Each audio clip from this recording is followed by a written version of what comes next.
couple milestones this week. We first hit 3,000 subscribers right around Halloween. It was like, I want to say October 30th. So shout out to all of you guys for making that happen. I never thought that, I would ever have even 1,000 subscribers, let alone now over 3,000. And last I looked, we're pushing 3,020 now, just a couple days later. So it's just awesome to continue to see this community grow. Like I said, our Discord is over 300 members. Our Facebook group is growing by the day. So it's just awesome to just see this community continue to grow. And like I said, we have big plans in the future with having some guests on the podcast. That's actually why I'm using a new software for our streaming service. I'm sure you guys can tell with the little overlay and stuff, things are a little bit different than usual. We plan on starting to do live interviews or recorded interviews, just different types of podcasting style interviews for you guys. Some of you guys will probably even be on there as well. Just a lot of opportunities that we're just reinvesting any money that we can possibly squeeze out of this channel, which right now is very little, but just reinvest it into the channel to just make it that much better for you guys going forward.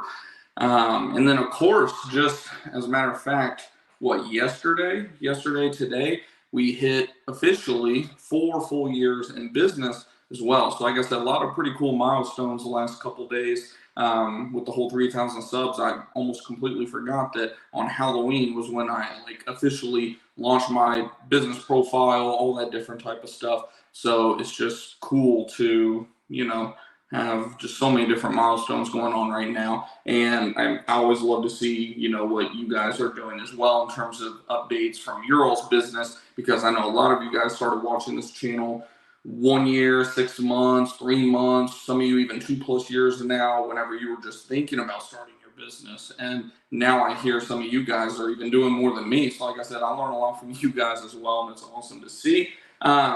Take a look at the chat real quick. I know it usually takes a few minutes for people to start strolling in. I see we already got 3 or 4 of you tuning in right now. So we got Freddie. Freddie said, what's up, brother? Congrats. Yeah, no, I appreciate it. As always, like I said, if it wasn't for you guys, none of this would be worth it at the end of the day. And then let's see, he said, what's up? Congrats on the subs and 4 years as an owner and operator. Yeah, no, like I said, it's been just crazy last few days. Just surreal. Like I said, just thankful, blessed. I can't even use enough gratitude, words of gratitude at the end of the day. Like I said, it's been a crazy couple days or so in terms of just the subscribers hitting 3,000 plus, and we're officially in year 5 as of just 2 days ago. So it's awesome for sure. Let's see. And Music Moss says congratulations as well. That's great. You can celebrate your business. Yeah, I appreciate the congrats as well.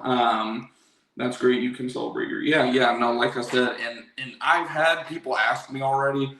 It's not necessarily an annoying question, but your comment kind of reminded me of it. Like I've had a couple people just mention, like, what are you kind of more proud of? Are you more proud of being in business 4 years, or are you more proud of hitting like 3,000 plus on YouTube in terms of the subscribers? And I was like, don't get me wrong, YouTube has been a long haul type of game, if that's what you want to refer to it as. We've been on YouTube for 7, 8 years now. Took some breaks here and there just because life got busy with starting the business. I took about a year off here and then 6 months there. But overall, it's been a grind for, the last 7 to 8 years now. And then you have the business where, without the business, I wouldn't even be able to do YouTube, because the business is actually what caused the YouTube channel to finally kind of start gaining some traction. So if I had to pick which one I was more proud of, it would have to be the business, of course, because like I said, without the pest control business, none of this content would, be out there for you guys. I would have no experience or anything like that. That's why I always start the live streams and videos off, just saying who I am, what my credentials are. If you're ahead of me, then don't worry about listening to me unless if you just want to, because, I always like to know, hey, is this person legit, or are they just trying to sell us some snake oil or whatever the case may be whenever I'm watching other YouTubers too. So, like I always tell people, one thing that I see is authenticity works. Like if you try to just talk about, well, if then, if then, like everybody has a if then, a prediction, a hypothesis. Like, we can talk about it all day. If we do this, then this should happen. But it's different when you can actually storytell. You can say, this is what I did, this is how I did it, this didn't work for me, this did work for me. And it opens up. That's why I love doing the live streams too, because I get a lot of ideas from you guys. There'll be a certain question that'll get asked, and my brain will just kick into like a different gear and be like, oh, I didn't think about that. Like, let me dive into this. And the next thing I know, I'm doing this on a web page, or I'm doing this on an ad, or whatever the case may be with my sales pitch, right? Like, I learned just as much from you guys as you guys probably learned from me. Let's see. Freddie says, dude, what you're doing works. Honestly, I've been in the industry for almost 15 years. And during that time, I did it all: tech, sales, service maintenance. You have done it all. Operation manager, director, ops. Yeah, no, man, that's crazy. And you started your company now too, right, Freddie? If I remember right, you started what? I want to say within the last couple of years. I forget exactly when. Maybe you didn't. I might have yours confused with somebody else. Feel free to let me know. And speaking of which, while I'm just talking about like YouTube and the businesses and that, of course, one thing you guys can always do to help support like the stream and the growth of the channel is smashing the thumbs up button on the live streams. That lets YouTube know that the people that are watching it are enjoying it, and it gives the video an opportunity to go out to other people and things of that nature. But man, yeah, you have done it all. Let's see. Freddie also says, did it for the big companies and the smaller companies. Your videos and lives got me to make the move, and I'm officially an owner and operator. God bless you. Oh yeah, no, that's awesome. I always loved it. Like I said, what I love the most is whenever I see people repetitively, in the chat asking questions and things of that nature, and then to hear that you guys went out there and actually applied it. Because it's one thing to, of course, get the subscribers, get the viewers, things of that nature. It's a whole nother thing to hear you guys. Freddie's like at least the 10th or 11th guy over the last year or so who has been on our live streams pretty consistently. I'd say, Freddie, you're pretty consistent with being on the live streams, being in the comments of videos, things of that nature, asking questions. And you are one of at least roughly a dozen who have taken the information and went and applied it. And it's always awesome to see. So it's started officially July 2024. Starting tomorrow, making moves full time. Oh, okay, that makes sense. So you officially started July. So yeah, you started this year. So yeah, like I said, I always love to hear. That's why anytime I hear guys say we're officially starting this day, we're officially starting this, like I'm like, man, keep us updated. Like we always love to hear experiences. This is a no shame zone. Like no question is a dumb question. No mistake is a mistake that none of us have not made at some point. So, definitely keep us updated. Let us know any questions you may have. And even if you haven't started your business, I see we're starting to get a few people rolling in the stream now. Even if you're not like in the pest control industry or don't even have your own pest control business yet, like feel free to ask any questions that you might have. There's no stupid question. And at the end of the day, if I don't have an answer for you, like I'll tell you outright. Like a lot of times I'll get questions about like the law aspect and licensing and this and that. And I'll just tell people the truth. Like, every state is different. I can tell you most of everything relatively to my state, the state of Texas, but every state's going to be different. So always check with your Department of Agriculture website. Like that's just one example. But let's see. Make sure I'm not missing any comments coming in. Let's see, how you doing, Freddie? That'll be me in March. Yes, sir. Hey, there we go. Bug Out Pest and Termite. I knew you'd probably show up tonight. Way to go. Appreciate all the info. Yeah, no, always. Like I said, it's always awesome to have you guys in here. And, without you guys, the live streams would be pointless. The videos would be pointless because, man, there definitely is a lot of time and effort. Just this weekend alone with setting up this new live streaming software and things of that nature, it's been a growing pain, to say the least. It's taken some time. I'm learning along the way too. And while we're on the subject of everybody saying congratulations and everything, I want to let you guys know, obviously this is a little bit of a ways out, but whenever we hit 5,000 subscribers, which like I said, I know that's a ways out, it's probably going to be at least a year roughly, just based on my prediction. But once we hit 5,000 subscribers, I'm going to do a pretty big giveaway. I'm trying to figure out what I would give away exactly. It depends, based on the viewers more than anything. If it's something pest control business related, either I was leaning towards like a flow zone.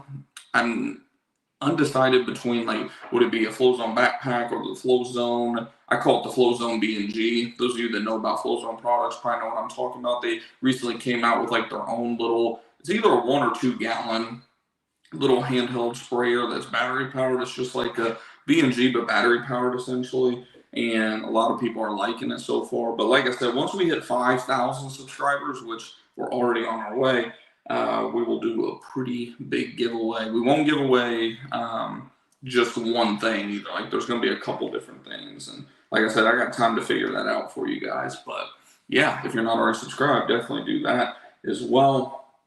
And let me see, I wanted to go to the chat, see if we have any questions. Like I said, of course, if you guys have any questions, that's what the live streams are ultimately for.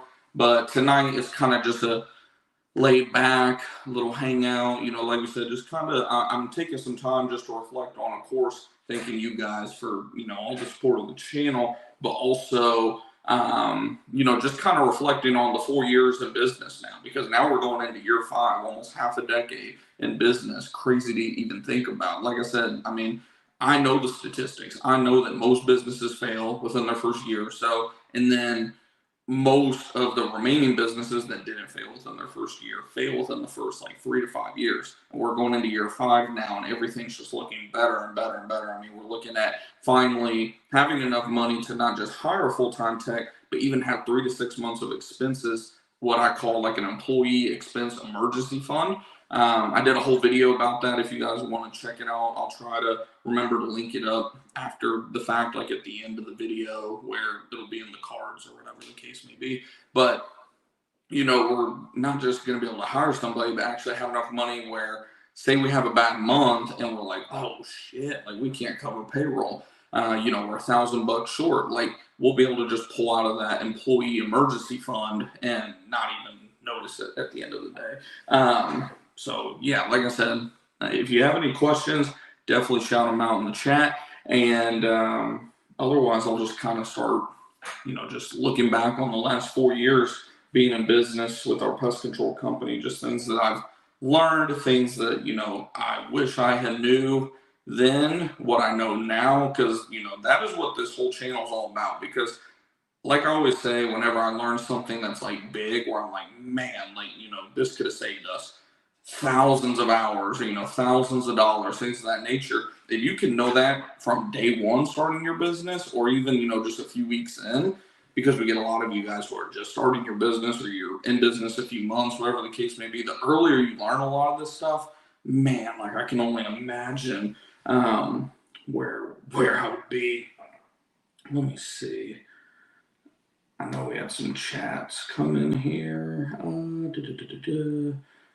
Okay, here's some questions. Let's see, we got some questions coming in. Do you have any, oops, oh, there it is. Do you have any tax credits when you file sales tax quarterly? So the only time you would have, if I'm understanding the question right, the only time you'd have any credit, so to speak, when you're filing your sales tax is if you were to refund the sales tax, if that makes sense. Like, some people get confused. They think if they buy products for their business and they pay sales tax on that, that would be credit. But no, the only time you're going to get, tax credit towards that is if you were to refund somebody. Now, another way your question could be interpreted is, the money that you pay in sales tax, does that, do you get credit for that on your actual business tax return? And the answer for that is pretty much no. Like how we do it, how my accountant does it, at least from what I understand, we've had this discussion years ago when I first signed up with our accountant, and how they described it to me was, what you'll do is you just report the income minus your sales tax, because your sales tax isn't, it really doesn't matter. Like, you can either report it with the sales tax, and then yes, like the sales tax is coming off as a credit. It really doesn't matter at the end of the day. But yeah, like I said, it just depends on what you meant by that question. So hopefully I answered whichever side of that. And Music Moss says, I have a question for you. How you paid your business insurance, monthly or yearly? I pay it yearly. I pretty much pay everything, as much in bulk as possible. I either, like for auto insurance, it's every 6 months, which like this month I'm getting hit over the head with, just overall company expenses. We have our auto insurance coming out. We have our yearly licensing renewal. Here within the next month. Technically that's December, so don't have to really worry about it right now, but we have our yearly business insurance coming up.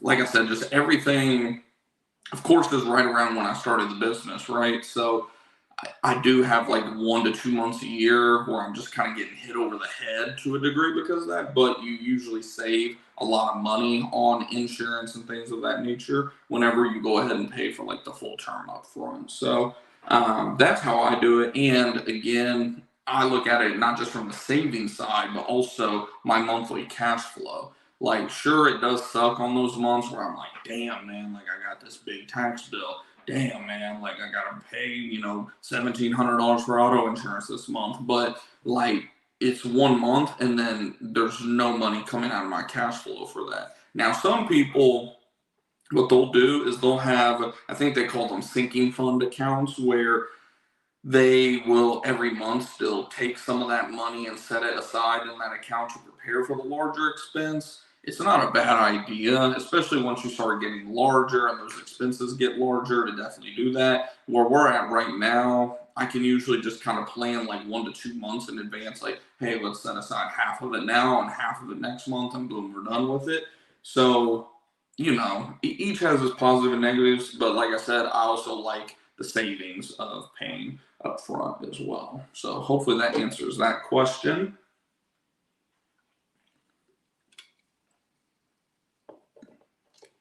Bug Out Pest and Termite says the flow zones are legit. Yes, they are. Yeah, that's why I figure more than likely, like I said, if we end up getting, or not if, it's just a matter of when, we end up getting to 5,000 subscribers, that's probably what we'll do. We'll give away like a Flow Zone backpack and a Flow Zone, what do they call it? The Storm, whatever it's called. Like I said, we'll probably give away a couple different products. It just depends on, I'll probably do a poll whenever it comes to that. Just see, what everybody's wanting. Maybe software, maybe, laptop, who knows? Like, we'll figure it out when the time comes. I got plenty of time. We just hit 3,000 a day or two ago. So, got some time to go before the 5,000 giveaway. Let's see. Freddie says, you survived 4 years during a shit time in the country. You can do anything. That being said, how do you view your next 4 years depending on who wins this coming Tuesday? Oh, boy. Yeah, so at the end of the day, we've survived as I'll kind of hit on it from two aspects. Like, the one aspect being, from like who gets in office, blah, blah, blah, blah. Like, at the end of the day, this country has survived a lot of bad presidents. Like, not even just bad presidents, but bad leadership, bad Congress, bad this and that and the other. Like, this country has survived a lot. So I don't even necessarily like buy the hype each year. Every 2 to 4 years we always hear, oh, this is the most important election of our lifetime. Well, no shit. Every election's important, and as you get older, they seem more and more important. It's kind of like that old head logic of like, oh, the kids today don't work as hard as the kids back then, all this stuff, right? Same concept. So I'm not necessarily in the camp where I'm like, oh my gosh, if Trump gets in this, or oh my God, if Kamala, like, don't get me wrong, I got my own opinions and I make them, most of you guys probably know my opinions, especially as a business owner, but, I'm not super shy about saying how I feel. But when it comes to the actual business side of it and how my business will grow, I'm not going to like straight up use it as like an excuse. Like you said, Freddie, I've gone through the last 4 years. I literally started my business during COVID, and ironically, when COVID was like at its height in 2020, 2021 was when we were actually growing the most, ironically.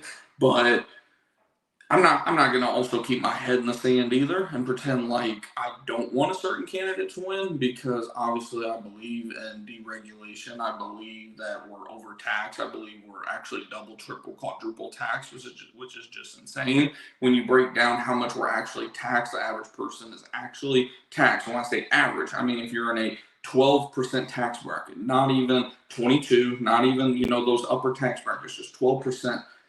12% is just your income tax. Now, how much are you paying in sales tax? How much are you paying in property tax? How much are you paying in payroll tax? Like, once you actually add up all of your taxes, especially as a business owner, you're being taxed a bare minimum of about 40%. And if you're in one of these states that have high state income tax and things of that nature, I've heard of some, not even just business owners, but just people that are making over 100, 200,000 a year, not this mysterious 400,000 number, $400,000 number that you keep hearing certain people throw around in terms of tax the rich, this and that and the other. People that are only making 1 to 200,000 in some states are being taxed, when you add up all the taxes, over 50%. So the government is now your life and business partner. Like, it's just insanity. So I'm not going to pretend like it's not a big deal, because of course it is. But either way, we're going to keep chugging, right? And, we'll just adapt. And those that adapt will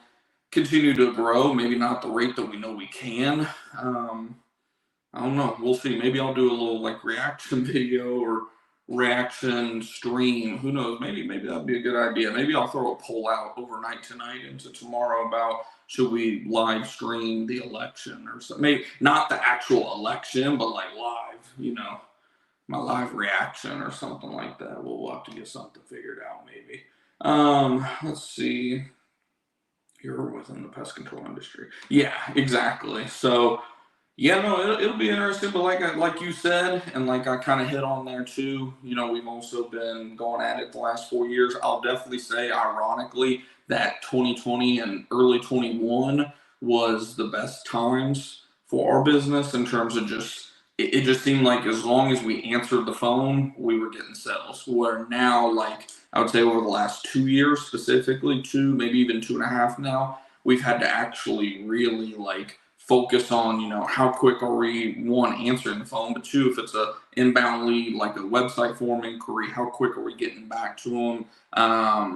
Where are the leads coming from? What's our average lead cost? What's our cost per acquisition? Like, we're actually having to really dive in and see how much are we paying per customer? What's the average contract value per year? What's our cost on that? Like, we're having to calculate a lot more, where it seemed like that first year or so, I'm not going to say it was just easy, but like I said, it seemed like as long as you answered the phone and you could get out there next day at the latest, then you had to sell regardless of the price. Where now it seems like price is a very, very big factor.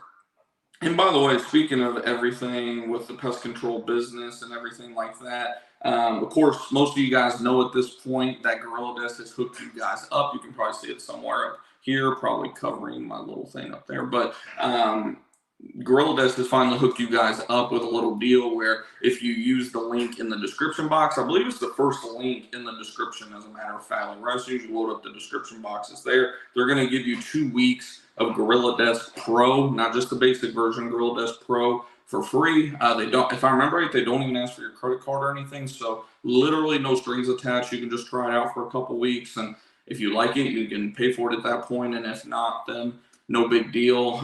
You'll get, of course, the best deal using that link. And everyone always asks how they can like support the channel, because I don't sell you guys any BS or anything like that. The affiliate links is pretty much the only way you can support the channel. You guys know I've been using GorillaDesk for 4 years now, and just actually recently upgraded my plan to what's called the growth plan, because they have the basic plan, the pro plan, and the growth plan. We upgraded while they ran that random sale that I didn't even know was going on. Chris, the owner of GorillaDesk, uploaded it on the GorillaDesk forum Facebook page just out of the blue like 2 weeks ago, that they were cutting the prices on that by like 50%.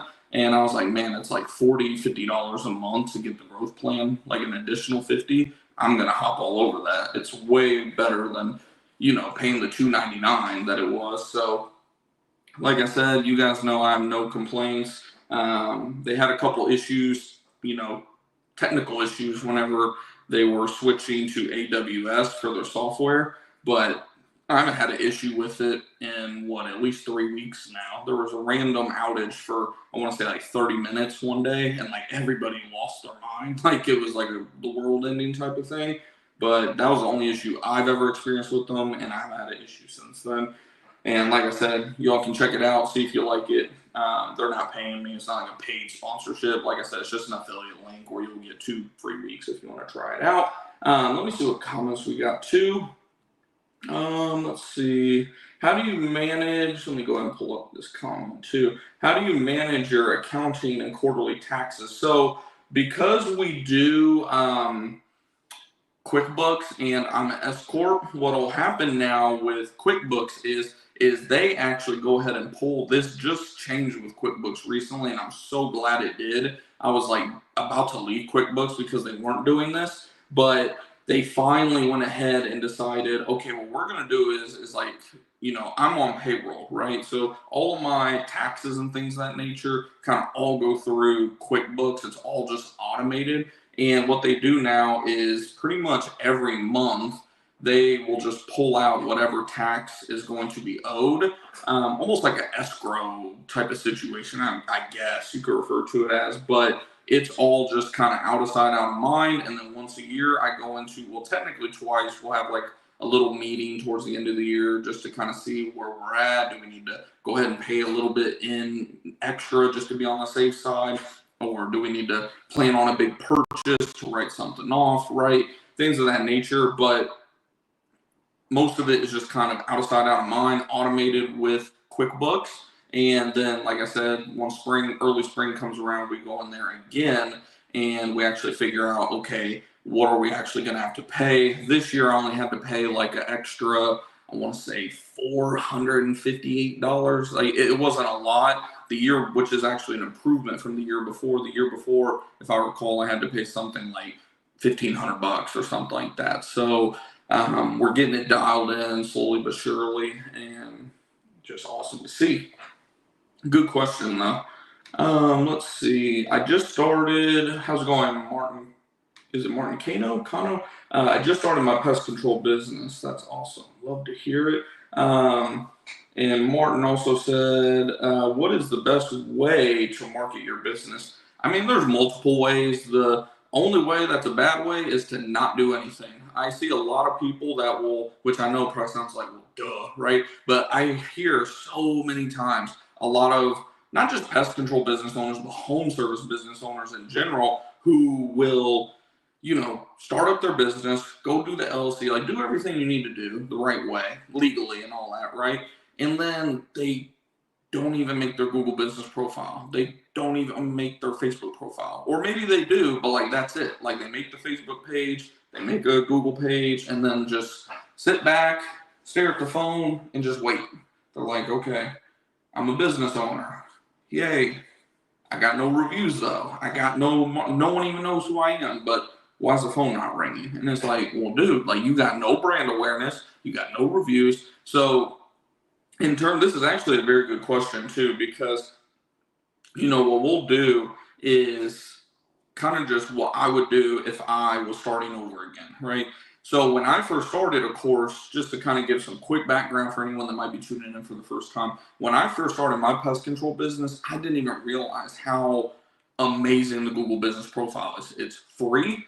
Once you start getting it optimized and get 10 to 50 reviews, depending on your area, some areas like mine in the Dallas, Texas area, it's like 50 to 100 reviews. But once you start getting some consistent, legit reviews in, you'll start noticing literally free leads coming to your business, to your website, and your phone ringing from your Google business profile. So the first thing I would do in terms of marketing your business, get your Google business profile set up, get it optimized, get to at least 10 reviews as quick as possible. Because that's another thing. Like, I don't know about you guys. I know just me as a consumer, when I'm looking, I don't care if it's a restaurant, a service, whatever the case may be. whenever I'm looking at a business, if I see they don't even have 10 reviews, I'm kind of like, oh man, is that legit though? Because I mean, I can get 6, 7 people who are family members to leave me a review, right? So if you don't even have 10, 20 reviews, like one, the consumer is not really going to trust you a lot.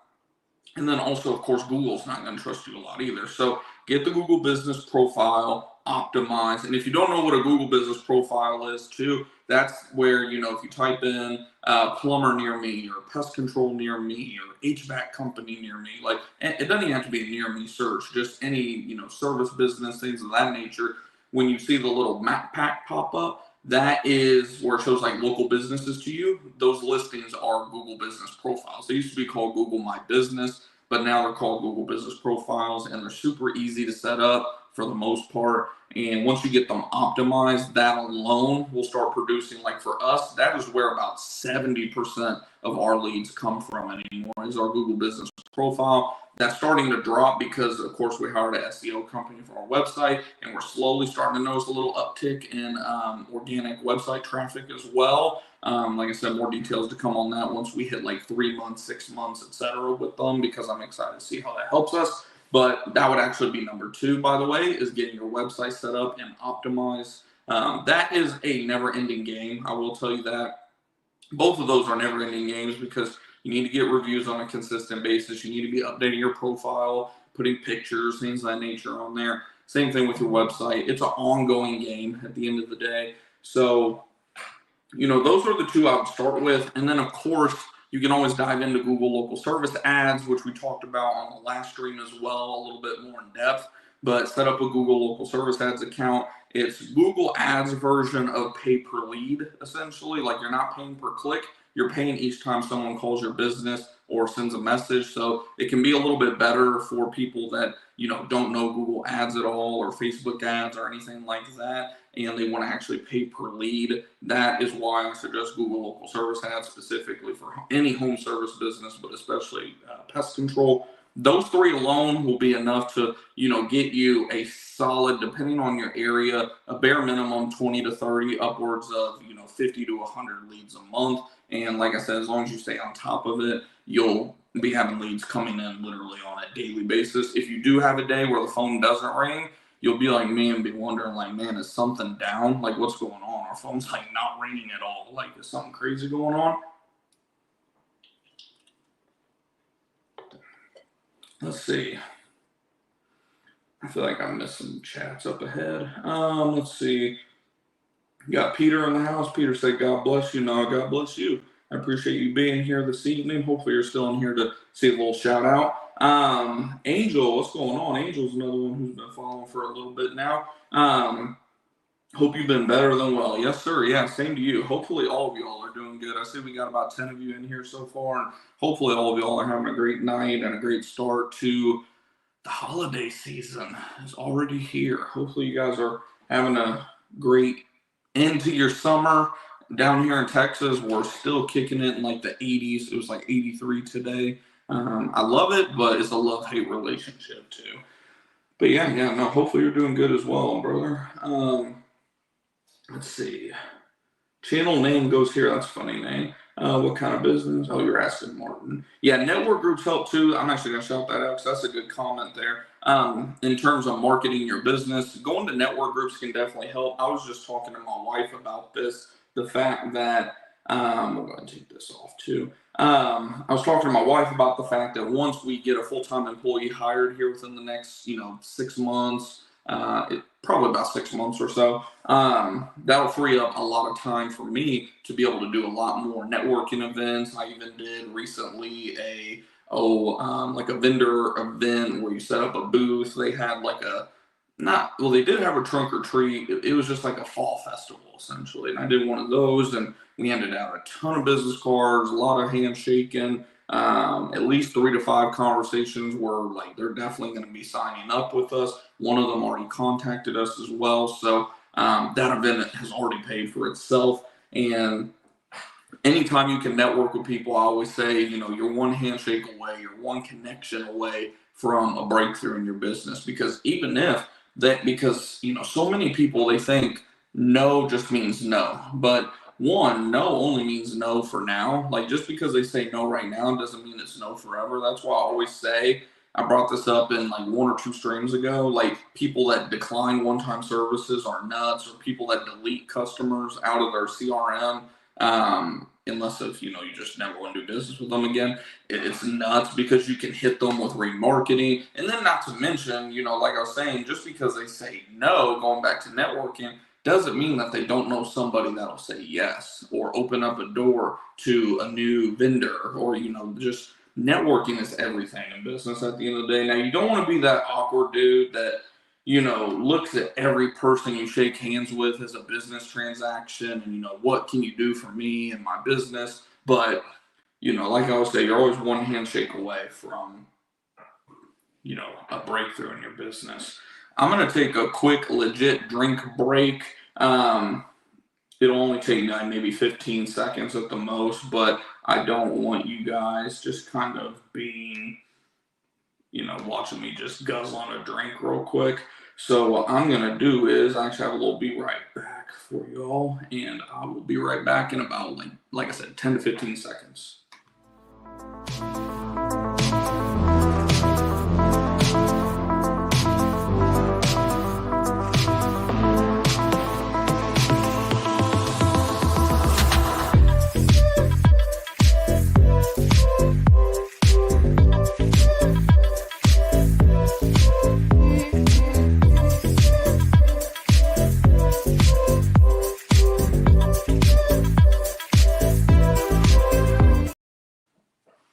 All right, like I said, we back. So yeah, where were we at? We were in the comments on my networking. Yeah, networking, like I said, it is crazy powerful as long as you do it properly. And then let's see, Freddie said, I recently invested in networks, but I like to go in on Google. However, it's confusing. They have Google Guarantee, local service ads. They're the same thing. I think I covered that in another stream. But yeah, Google Guarantee and Google Local Service Ads, they are the same thing. Let's see, which one works better? So just to clear it up real quick, this is actually, I'm glad you brought this up, Freddie. So yeah, Google Guarantee and Google Local Service Ads are the same exact thing. So literally the only difference between anything is you have Google Guarantee, Google Local Service Ads, which, like I said, they are the same thing. Google Guarantee just means the little check mark that you get from Google Local Service Ads once you're approved. And then you have just standard Google Ads, where of course you can set up a local map pack thing, or at least you used to. Scratch that. That's now also part of Google Guarantee and Google Local Services. You used to have to do that in the Google Ads platform, and that's where a lot of people get confused, because you'd have to set up a ad under your business profile. It was super confusing. Now, like I said, all that is in local services, aka Google Guarantee, and then Google Ads is going to be where you're strictly sending them to a landing page where you want them to give you a phone call, submit a form, whatever the case may be. So which one is better, Google Guarantee, aka Google Local Service Ads, or just standard Google Ads? To me, it depends on what your budget is. Either way, I would probably start with Google Local Service Ads first, kind of learn or find a company to manage Google Ads for you. And then at that point, if you have the funds to do so, then by all means do both. But if I were to say you had a very limited budget, I would start with Google Local Service Ads first, 100%. So hopefully that kind of clarifies that. Like I said, I know it can be kind of a confusing thing. And someone else actually, I think, brought that up, like I said, at least a week or two ago, if I remember right, maybe more at this point. But yeah, hopefully that kind of helps with that clarification. Let's see. And Music Moss says, any printing company for contracts and receipts that you recommend? So I had used like an actual printing company way back when I first started my company, like the first week or two before I signed up with GorillaDesk. And then once we started using GorillaDesk, that was when we everything is in there, contracts, receipts. Once we complete the job out and, the invoice is paid, they get it. And ours is actually automated now, unless if they're a paper service, one-time service type of client, then we will send the receipt once we get the payment right there. But all of it's like automated because they either pay monthly or yearly now. And with GorillaDesk, you can actually set it up where once that payment goes through, it will send them a e-receipt, and same thing with the contract as well. You can have that sent over to their email on top of that. So yeah, hopefully that answers that. Bug Out Pest and Termite says, I'm starting my second year in business. Where do you believe estimates 1% should be? I've tried throwing out a winter discount to pending estimates and got 0 people to sign up. So let me reread that real quick. Where do you believe estimates 1% should be? So you're talking about just closing rate at the end of the day. Like, if you get 10 calls, 10 estimates, we'll call it, like you called it. If you get 10 estimates, 10 leads, whatever you want to refer to them as, how many should you be closing? And in a good economy where, like we're talking about 10, 20 minutes ago, whenever we were talking about just when I first started my business, ironically with COVID going on, you'd think it'd be kind of bad, but no, it's like as long as you answer the phone, you could get there quickly, you had the sell. They like a lot of times you talked about price once you got there because they were just like, okay, good, gotta go, bye, boom. And then you got there and you're like, okay, well, it's gonna be this. Just want to make sure you're okay with that. Oh yeah, I don't care, you're here, let's do it. Where now people are a lot more price cautious. So right now, I would say you should target at least 40%. Even in this economy right now, I would say 40%. Ideally 50. I think someone even mentioned that. Yeah, Freddie mentioned down there, got to be at least 50% or better. That's ideal. Whenever the economy was doing pretty good a few years ago, we were closing around 50% as well. I think our best months were like around 60%. But that's a very, as long as you're not just complete awful, like 20%, 25, 15, you're going to be doing just fine. Like as long as you're in that like 35 on a bad day to 55, like, 55, 50, anything over 50 is a very good day, very good week in my book. But it's going to fluctuate, man. Like I have some weeks where it's like we can't get a call to buy anything.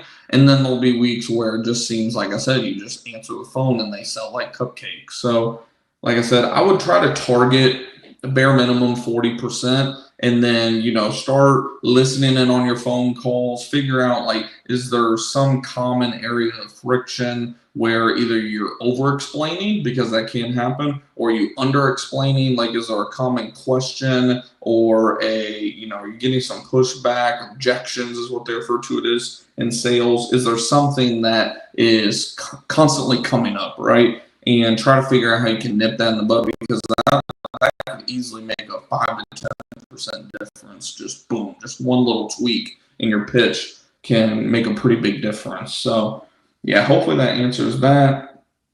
And Music Moss said, thank you, appreciate it, GorillaDesk. Yeah, like I said too, it should be in the link in the description box, like the first link down there, where you guys can try GorillaDesk Pro for free for 14 days. They hooked you all up with like a little affiliate discount type of thing where you get the pro version 2 weeks for free. You don't even got to enter your credit card in or anything like that. And like I said, that's the first link in my description box. And then of course, not even just that, but all helpful links in general are going to be in my LinkTree, which is the second link down there in the description box. Like any discounts that are available to you guys, like that. What we have OpenPhone too. OpenPhone recently just gave you guys an affiliate discount too, where you get something like 10% off your first 3 months using OpenPhone. And I think if you pay for the year, they just kind of add that discount into your yearly, which is pretty cool. Anything that can help you guys out, I always put it in my LinkTree. That way, it's all just right there for you guys to just open it up. You can literally go boom, boom, boom, just check out whatever link you might be interested in that can help you in your business. And all those links, of course, are not just random ass links. I hate when YouTubers will like half their videos or streams are just mentioning this product, that product, and it's like, dude, there's no way you're using all this shit. Like, you're mentioning a different product, a different service every video, right? Anyone that's watched my channel for more than 2 videos knows I pretty much only bring up GorillaDesk, OpenPhone, and occasionally like an Amazon link where I find a good deal on something, right? If I'm not using it in my business, I'm not going to suggest it, because why would I suggest something I have no experience with? So, yeah. Let's see. Bug Out Pest and Termite says it's primarily termite jobs, and that's another thing. When we're talking about, closing rate, high ticket item versus low ticket versus medium, like it's all going to vary, right? Termite jobs, obviously, they're kind of on the upper end, depending on what type of termite job it is. If it's like Trelona or something, it's still kind of high ticket, but it can usually be broken up into monthly payments and things of that nature. But if it's a liquid termite treatment, right? I know for us, liquid termite treatments for a full, it's technically all partial because unless it's a pre-treat, blah, blah, blah. But for a full around the entire perimeter of the home, a full liquid treatment for us starts out at a minimum $1,100 to $1,200. So, that's a big ticket item, right? It's not a $300 to $600 a year little general pest control. Which, by the way, if you're doing $300 a year for your pest control, you need to jack that up. But different subject for a different day. But my whole point is, of course, your closing rate is going to vary based on obviously everything we talked about a couple minutes ago, but also what type of product are you selling? Are you selling bigger ticket? Are you selling something cheaper? 35% for termites, not awful. I mean, that's, a third, essentially, just over a third of the jobs you're quoting, you're selling. I would say ours is probably about the same. Like I said, it depends. We'll go through a stretch where we'll sell 2 or 3 in a row, but then we might quote 2 or 3 or maybe even 4 in a row and not get any of them. So 35%, that seems right. I still would try to get it up to at least 40, 45, but because, of course, every 5, 10% you jump that up, you're selling 5 to 10 more jobs out of 100 that you come in contact with, which can obviously make a world of difference for your business. So, like I said, I would just listen in on those conversations. If it's phone calls, I would take a look at, do you have a pre-written up estimate that you just are able to go in there and edit the pricing and things of that nature? That helped us a lot with GorillaDesk. Like, we can set up what's called default terms for the estimates. And, we'll just kind of go in there and edit it based on, do we talk about something different? Let's go ahead and delete that part. Is there a monthly installment plan? Let's go ahead and add that in. Like, to at least have a good pitch, you'll call it, in that email estimate, email, text, whatever form it is, and then just have it where you can edit it. That will help you, at least from my experience, big time too. So, yeah, that should help some too. Let's see. Freddie said most pest marketing companies will stress 50% because how they manage their numbers are based on a 1-to-1 ratio. 2 leads, you sell 1 of 2, means it's all projections anyways, 50%. Yeah, exactly. Yeah, and what I always like to do is I will literally go in to a combination of CallRail and GorillaDesk and also OpenPhone, because OpenPhone has the analytics of like phone calls missed, all this different type of data you can also take a look at. And we'll just literally kind of add up, okay, this was a bunch of BS. This was actually like legit. Like, we separate our leads. Like, we don't just count not every lead is created equally, right? Like, we all have had those leads where it was just a giant waste of time. So we have what we call non-qualified leads. Then we have the qualified leads. And from there, the non-qualified leads, we don't even factor into our closing rate. It's the qualified leads that we factor into our closing rate. So, again, there's a lot of moving variables when it comes to that.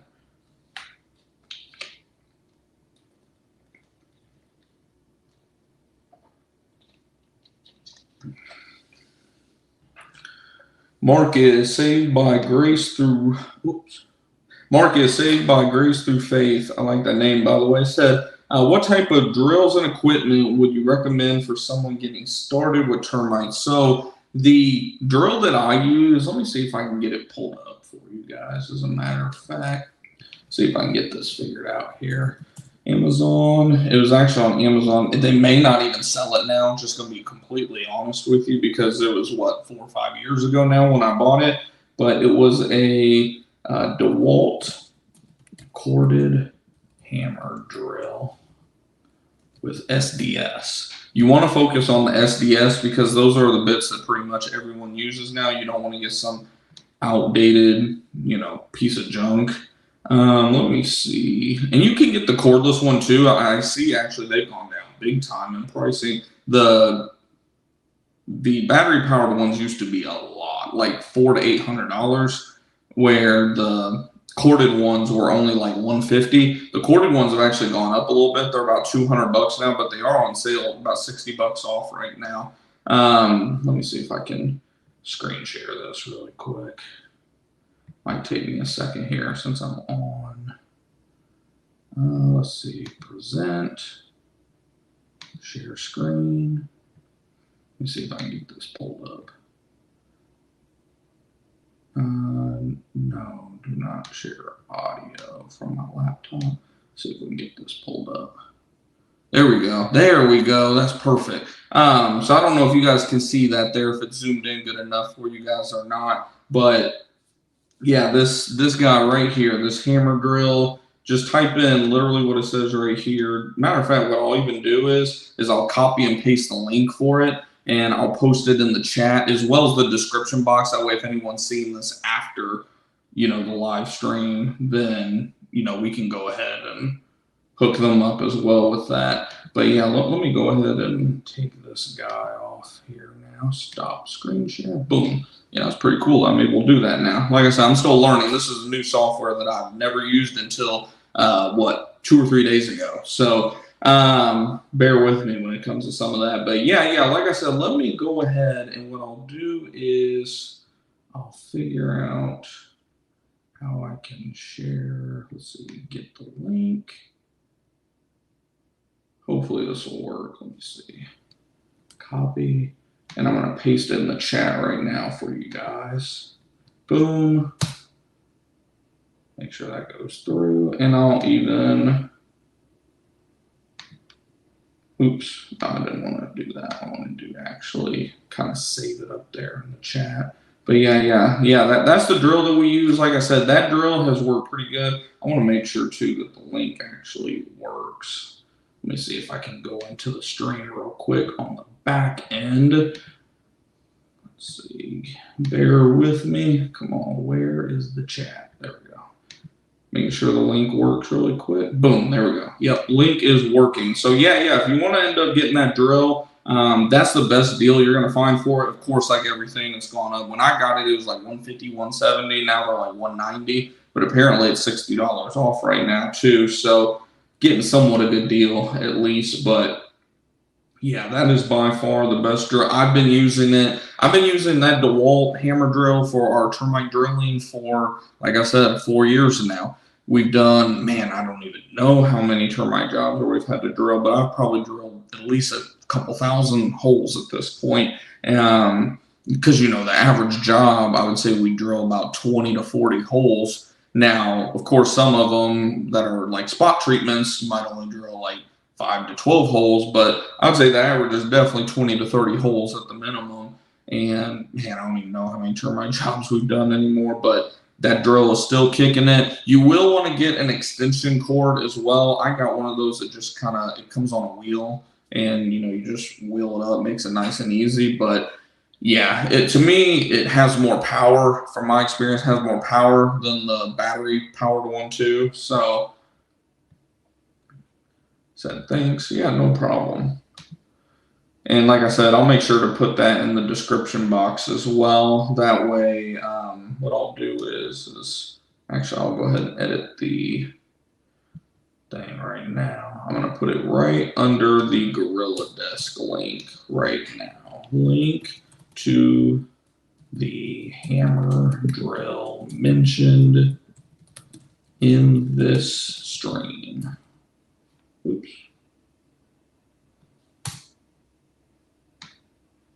That way anyone that wants it can grab it after the stream too. But like I said, it's in the chat for you guys too. So easiest way would be just to click on it in the chat, but it's in the description box as well. Oh no, I don't want to schedule it for later, obviously. Okay, cool.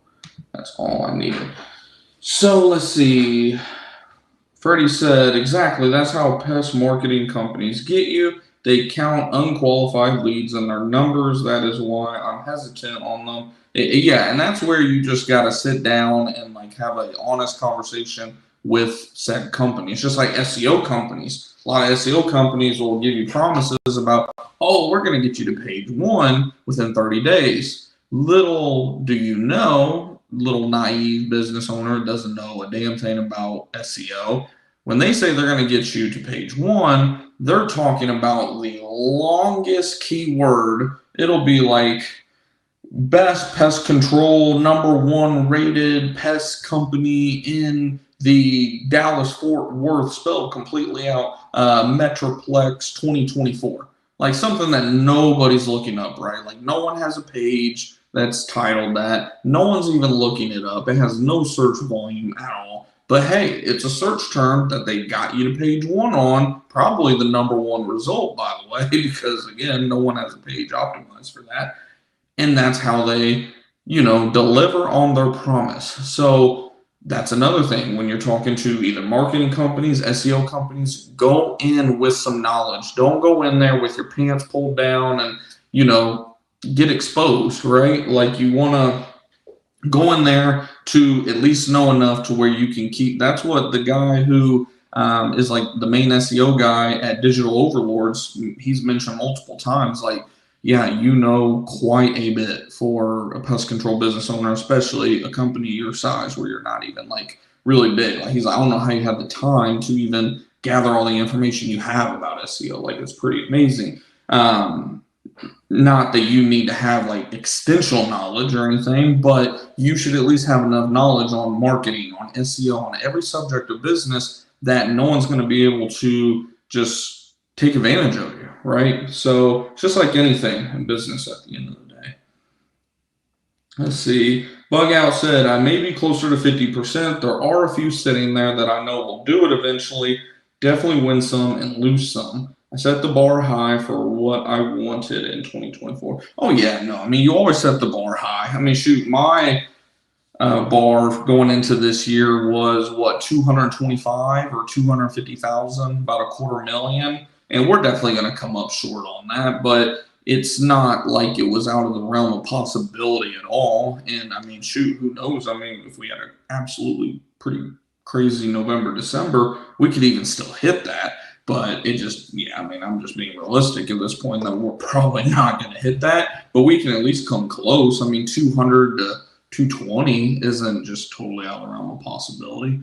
Like I said, is it going to be tough still? Like, are we going to have to keep just improving every day? Duh. But like you said, you always want to set that bar high. And, some people, I've been seeing this trending a lot lately amongst some of these, entrepreneur gurus online, like the bigger ones that you see with millions of subscribers and things of that nature, where they'll tell you, oh, no, you need to set your goals where they're achievable. Because if you don't set goals where you can achieve them and you're just failing over and over and over and over, you're going to eventually get burnt out and give up. And that's the dumbest shit that I've ever heard. Like, don't get me wrong. Like, I get that, like, this is where I always say common sense, right?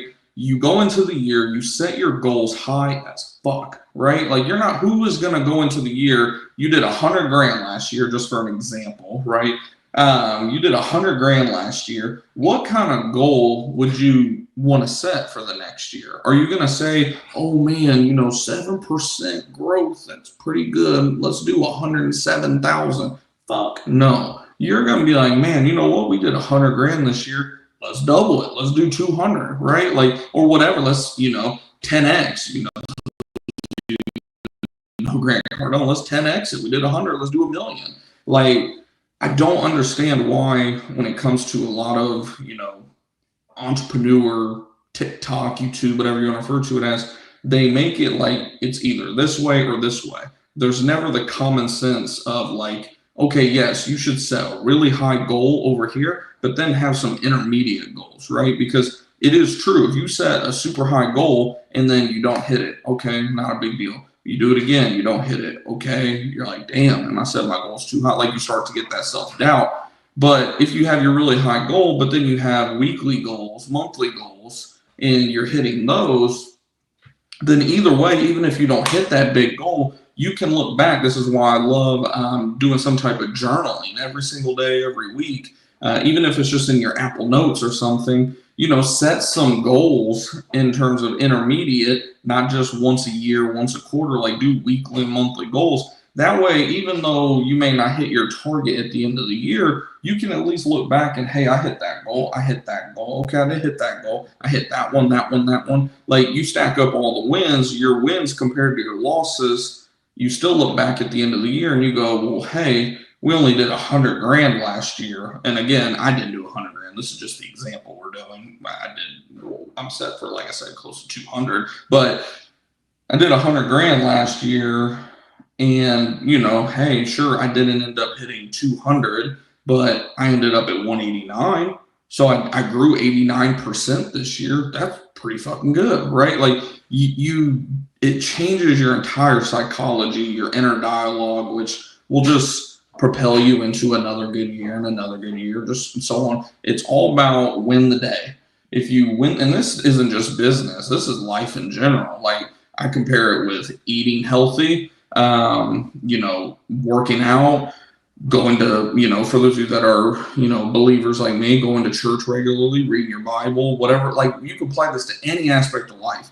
Like you win the day, you win the next day. You might lose the next day, okay, whatever, but you win the next day and the next day. You won 4 out of 7 days. You just won the week. Okay, cool. We just won the week. Now we win another week. Okay, we kind of effed off. We went on vacation. We lost that week, but we won this week. You stack up enough weekly wins. Now you just won the month, and then so on and so on and so on, right? You end up winning enough months, you win the year. You only have to win 7 months to win the year. Now, of course, you want to win 8, 9, 10, 11 months, but you're not going to win every month. Shit happens. So, like I said, that's not just business. I've learned that's all aspects of life. So, hopefully somebody's going to benefit from that little soapbox I just went on. But, man, it gets old. Like, I see it on my short feed on YouTube and TikTok and all that all the time. Like, oh, no, you need to set every goal so effing high that, you should never hit your goals. And then you see the other guys going, no. You need to set your goals where they're achievable. And it's like, how about we do both, right? Like,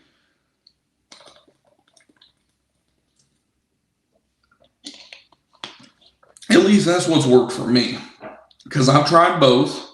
I've tried setting nothing but stupid high goals, and I've tried setting mostly achievable goals. And I found that what works best for me after 4 years now is, and not even just with my pest business, but even with like YouTube and all other business avenues that I've done in the past, I have found what works best for me, especially now that I've been doing the pest control business for almost half a decade now. I've literally found that, like I said, if you can just set, I wouldn't necessarily do daily goals for your business. That's just, again, me personally, because like I said, I've done it all at this point in terms of the goal setting and this and that. Now, for your team, yes, you want to set daily goals, obviously, but like for you as the company owner, as the business, things of that nature, I wouldn't necessarily set daily goals. I would do weekly goals, monthly goals, quarterly goals, and then yearly goals. That's me personally. And the further out they get, that's where the more ambitious you get. Obviously, if you're setting a daily goal,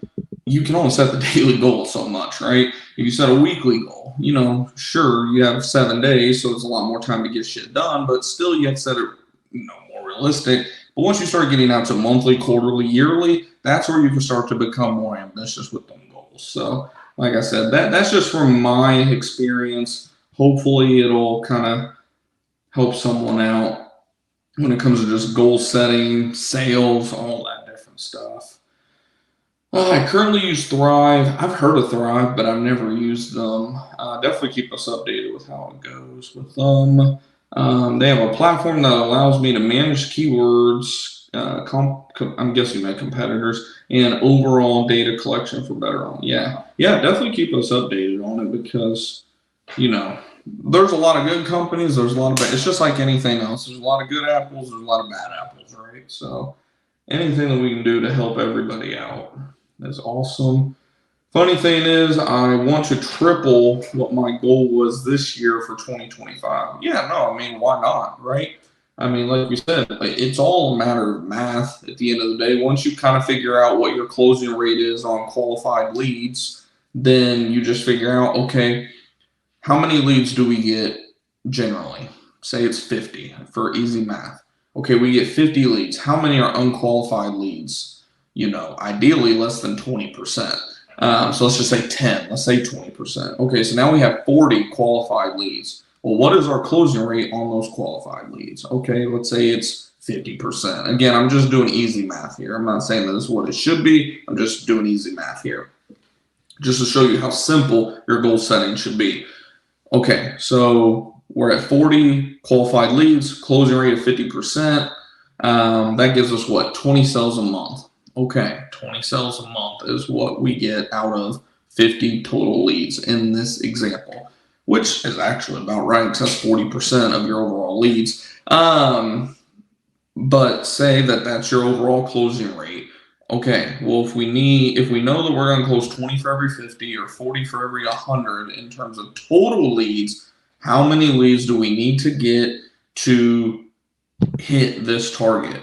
But it does go deeper than that, obviously, because obviously not every sell is created equal as well. Like we were just talking about earlier with big ticket items versus low ticket items. Obviously, if your biggest ticket item is, say, an average of $2,000, we'll say, and that only out of every 20 sales, you're only going to get one of those, then, you're going to kind of have to, it gets more complex. This is why I love having whiteboards. I could work this out for like the next hour to give you guys like exact data and numbers of how you can set your goals, but just keep breaking that math down until you get an average number. And then from there, like an average contract value, we'll call it per year. And then from there, you multiply that times the amount of leads that you need. And then from there, it's okay, how do we go get these leads? Because you can't focus solely on your number of closes. You have to get the leads to be able to get the closes. So if okay, we're going to have to sell roughly an additional 1,000 contracts this year. Okay, well, if we know our closing rate is 40%, right? Random number, 40%, and we know we need 1,000 contracts, then you got to multiply that out to figure out, okay, that means we're going to need what?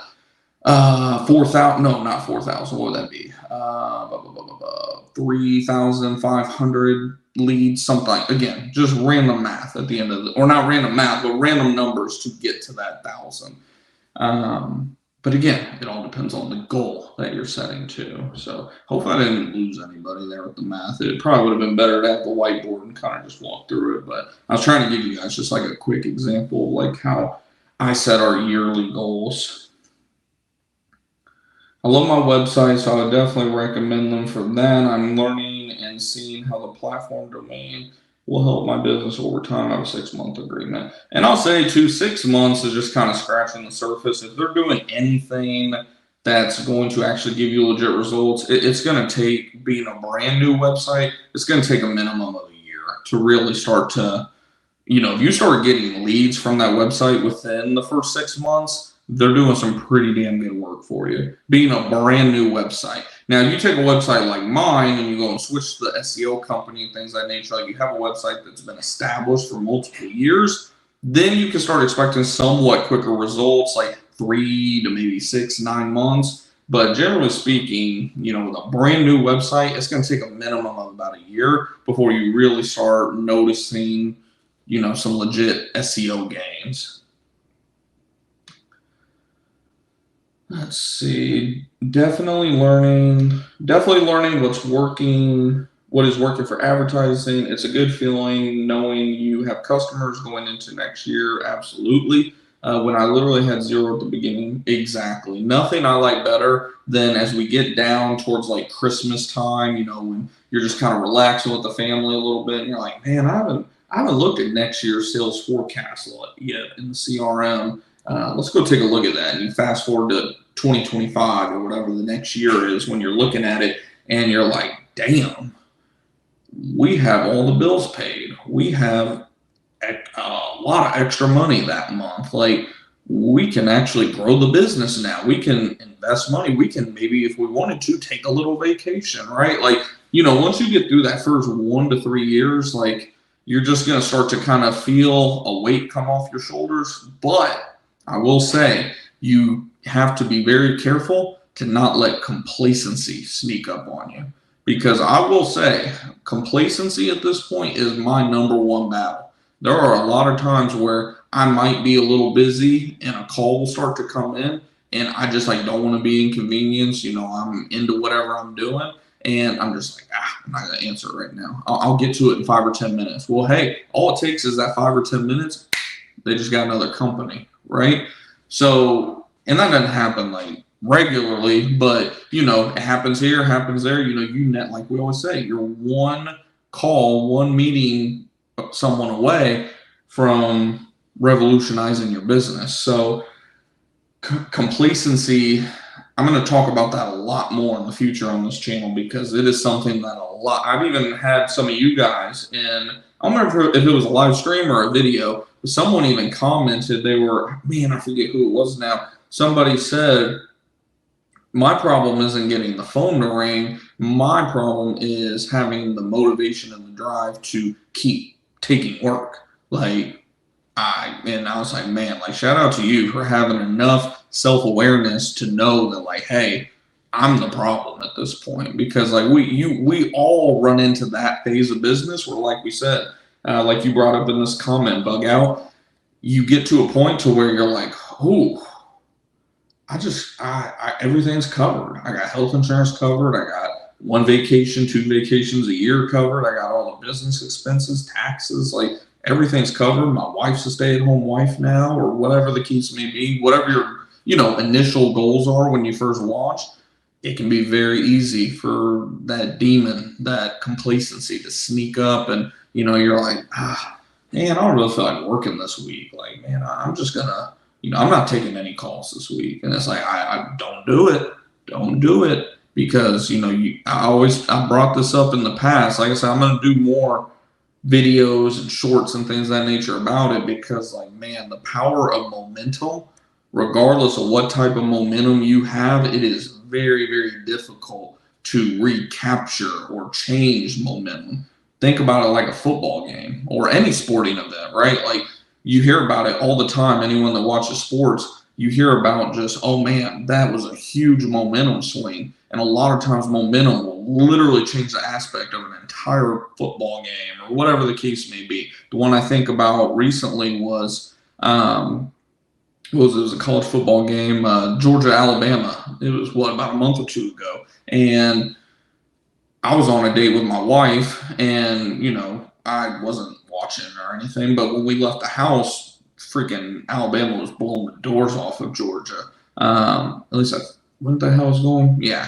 I think it was Alabama was blowing the doors off Georgia by 20 plus. And next thing I knew, where we were eating, they had that game on, and I saw that Georgia had took the lead briefly, and I was like, holy shit. And everybody was talking about the momentum of the game, how the momentum just flung, and luckily for Alabama, they ended up having a crazy play, again, momentum, and finished the game. But my whole point and how that's relative to business is if you get complacent, you have positive momentum.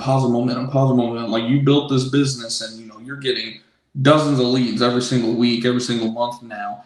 And you decide, I'm going to take the foot off the gas. I'm going to go ahead and cancel my SEO membership. I'm going to go ahead and, turn off my Google ads. I'm not going to answer the phone this week. You start, that momentum just starts to, and then next thing you know, you start to actually create negative momentum because you weren't paying for the SEO anymore. Now your website rankings are starting to go down. And now that you don't have your Google ad running, Google ads, anyone that's done Google ads knows Google don't like when you pause them ads. Same thing with Google local service ads. You pause them ads, they don't like it. So, now you just started creating negative momentum. And then once you get out of that little rut that you were in, you want to try to recreate momentum. Well, now you're kind of starting all over because your momentum is completely lost. So, you know, like I said, I'm going to talk about that a lot more in the future because I think it's a pretty important subject.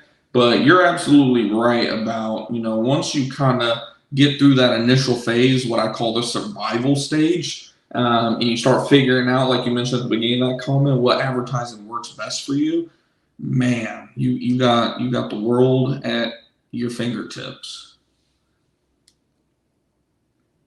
How's it going? Kudos. Is that Chevelle in your picture, by the way? I can't tell. I like that. I think it is a Chevelle. Was that like 70? I might be wrong on the year. It's been a while since I've kept up with cars, but was that like 72 or something? Like I said, I can't even tell for sure if it is. But either way, appreciate your content. I've knocked pest control for a couple different companies for 5 years. Now looking to start my own company in Southern California. How do I figure out how much? Oh, you continue to comment down there. How much money needed to start, and then how do I figure out how much capital I need to launch? I have my branch 2 in getting operators. Oh, because you're in California, so I know the licensing is a little bit different. That's another thing. Being in California, I know the expenses are going to be a lot different than in Texas, where we're not just being beat over the head with regulations and taxes and things of that nature.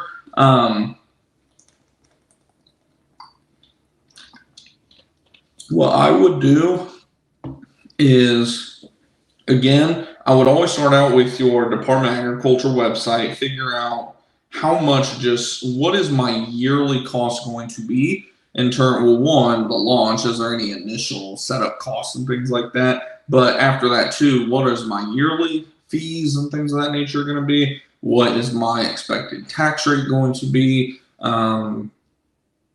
Factor in, of course, what is your bare minimum cost of living if you're cutting out all the BS spending, you're not going out to eat, like you're just literally paying your rent, utilities, what you have to survive essentially. If you have a kid, daycare, school, whatever the case may be, right?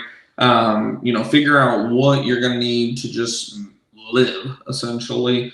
And then just add all those expenses up, multiply it by 2.5 to 3 is my rule of thumb. And then that's how much money ideally you want to have before launching. Now, anyone that knows my story personally knows I didn't necessarily have that opportunity because I lost my job during COVID in 2020. I did have a car with about $7,000-8,000 of equity because it was paid off and it was a cheaper car with low miles, but sold that car, then cashed out. I had like $4,000 or less in a 401k. It came out to like $10,000, $11,000 total. That was all I had. Luckily, my wife had just gone back to work, so she was making at least enough money to kind of cover rent the first couple months. But, I essentially kind of had to hit the ground running, and I made it work with 10 grand or less. So, like I said, what I just told you, that's the most ideal. But, at the end of the day, you just got to figure out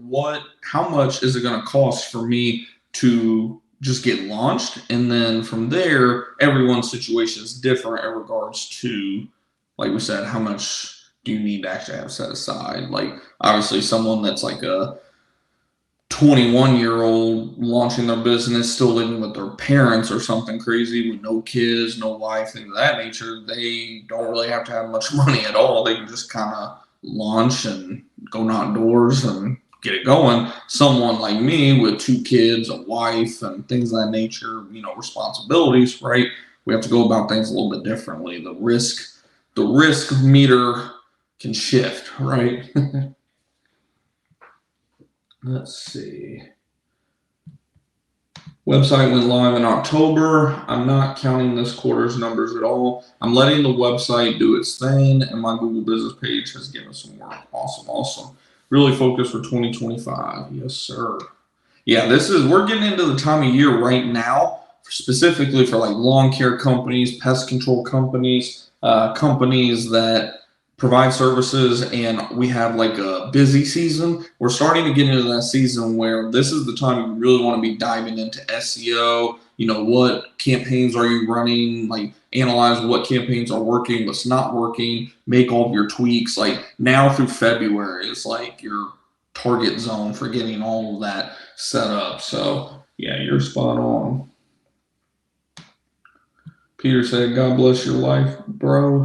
Yeah, no, yes, sir. I appreciate it. You as well. Yeah, no, like I said, I mean, like I said at the beginning of the stream, like, I can't stress to you guys just how much I appreciate all of y'all over the last couple of years. Because, I mean, I've had the YouTube channel for what, 8 years, 7 or 8 years now. And if you go back all the way to the beginning, I first started just flipping random stuff on Amazon and eBay as like a 18-year-old fresh out of high school. And then once I started getting a little bit of money together, I started trading like stocks and futures is where I had my most success, trading like S&P 500 future contracts and things of that nature. But, you know, that got us a few hundred to 1,000 subscribers. But I noticed once I just randomly gave a business update about, hey, I started a pest control business about a year ago. This is where we're at. Like, just, it wasn't even a good video either. Like, I look back, it's got over 10,000 views. A lot of you, almost 300 of you subscribed from that video alone. And I checked that video out one day and I was like, or no, I clicked on the channel one day, probably like 3 months after I uploaded it. And I was like, what the hell? I was like, I've gained like 70 subscribers out of the blue in a period of like 3 months, which isn't a lot, but for a channel that barely had 1,000 subscribers, that's like what, like 7% growth in like 3 months. And I saw the views were up, like everything was up. And I was like, what the hell is going on with my channel right now? Went and saw that video had already gotten like 1,500 views in like 3 months. And, you know, already something, like I said, like 70 of you guys had subscribed from that video alone. And I was like, that's interesting. I didn't know people were interested in pest control or pest control business. I was like, fuck it, let me upload another video or two, just like kind of document, like I said, my journey a little bit, like I did with everything else. And yeah, it's crazy. I mean, we've gained over 2,000 subscribers since then now, and you know, just continue to grow this community. Like I said, we got so much in the works for you guys in the coming year or two ahead. Like, I know as the channel gets bigger and the podcast gets bigger, I'm trying to get better about the podcast too, like uploading on that more frequently. But like we said, we're gonna start doing like interviews and hopefully like some events later on within the next year or so, like maybe host an event down here in Dallas. And yeah, it'll just be cool to see kind of how the channel and the community just continues to evolve. Of course, if you're not already in our Facebook group, Discord group, of course you can join those. They're free to join in our description box in my LinkTree specifically. Down below, there's what, 300, over 300 of us in Discord. There's something like about 150. The Facebook group we just started like 2 years ago, and more people have been trickling in there every week or two, it seems. But yeah, no, it's just, it's awesome. Definitely love you all. Let me see. I'm not comfy yet, but I definitely can feel that calm mentality at times. It does make me happy to see the growth, but I plan on being in grind mode for a while. Yes, sir. Absolutely. Yeah, I know what you mean. Oh, what? There's a phrase for that, but I know what you mean. Like you're kind of at that stage where you're like, yeah, we're doing good, but we're not where we want to be, right? Like you're, oh my gosh, what's the word I'm looking for? You're grateful but not satisfied. I think that's probably not exactly what I'm looking for in terms of how to word it, but you know, you're showing gratitude, like you're grateful for where you're at, but you're definitely not satisfied or content by any means. Let's see. That's great. I was thinking I needed like 20 to 50K. Yeah, I mean, especially being in California, like I said, I would think that you're probably spot on. Like, of course, that's a pretty wide range too. So, like I said, I would just kind of literally just go into full on analysis mode and just kind of figure out, okay, this is going to cost this is going to cost that. And then, like I always say on this channel, whatever, some things are guarantees, like licensing, this and that. Like, there's a lot of guarantees. Like, you can know for a fact this is going to cost this in your business. But then there's other things that you can't really know are going to pop up. Prime example, when we had a $6,000 transmission go out last year. Think I factored that into the business plan? Absolutely not. But, whatever you think your business is going to take that first 3 months, 6 months, year, whatever you're planning it out on, multiply that by 2 to 3x, and you'll be sitting more than likely in a pretty good place. Even if you're wrong, you're usually going to be doing the 2.5 to 3x. You're actually going to be wrong in a positive way, where you actually have an extra 10 grand, 20 grand, whatever the case may be. Like I said, I still have the math here on my board, as a matter of fact. Which, by the way, how y'all like the sign? This was a sign that we had. Shout out to my wife. She was the one that actually developed the sign on, what was it, Canva, for our vendor booth or whatever. But like all this math I did here about hiring an employee, do I need $20,000 to $30,000 set aside in a separate bank account for, employee rainy day funds? Probably not, because like I always said, if you're having to blow through that much money just to keep an employee hired, you probably hired way too soon. But I worked out all the math. I knew, okay, if we start a guy out during training, and by the way, that's another thing, you're factoring in just training. You're not even assuming what raise are you going to give them after training. But we factored in at $20 an hour, 40 hours a week. That's $895 a week, including payroll tax and everything. Then you have about a $400 a month car payment, which could be a little less depending on interest rates and all that, of course, but $400 a month, $250 a month in commercial auto insurance, which again could be a little less, but that seems to be kind of the average, $250 a month for commercial auto. That all comes out to, and by the way, the $895 a week also factors in some benefits like, your vacation time, uniform costs, things of that nature, things that, again, you're going to be kind of setting money away for more times than not. Point being, that came out to about $4,500, $4,600 a month at 40 hours a week. And that means if you wanted 6 months saved up, you're going to have about $25,000 set aside. But back to the whole point, with that being said, if you know it's only going to cost about $4,500, hell, even $5,000 or $6,000, you can say, a month to keep your full-time employee hired, have good equipment, have a good truck, all this and that and the other. Do you really need $25,000 for just a employee rainy day fund to cover payroll costs? Probably not, because obviously when you hire them, you should already have excess money to be able to cover that employee in the first place. So say you have a bad month where you need to take some money out of that to cover some payroll or whatever the case may be. It shouldn't be the full amount. You shouldn't be like, oh man, this month sucks. We can't cover payroll. Let's pull $6,000 out of there. It should only be a few $100, $1,000, like just enough to kind of get you through the month to the next month, right? So that $25,000 should actually be upwards of 1 to 2 years worth of employee expenses, right? Same thing with launching your business. You want to overestimate. That way, if you're wrong, you're at least wrong in a positive way, and then you have some capital that you can actually put to work. Investing in marketing, SEO, whatever you want to invest in to grow your business. Let's see.